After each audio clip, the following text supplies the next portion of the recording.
Hello বন্ধুরা, দেখো আজকে আমরা ছুটির দিনে খুব সুন্দর একটা পরিবেশ এসেছি। মনোরম পরিবেশ, দেখলে তোমাদেরও ভালো লাগবে।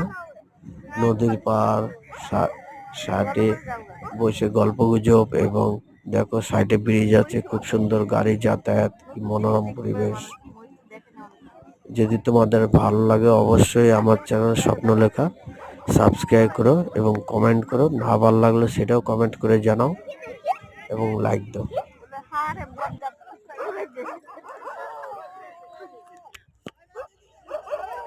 চিল্লাচ্ছি তো।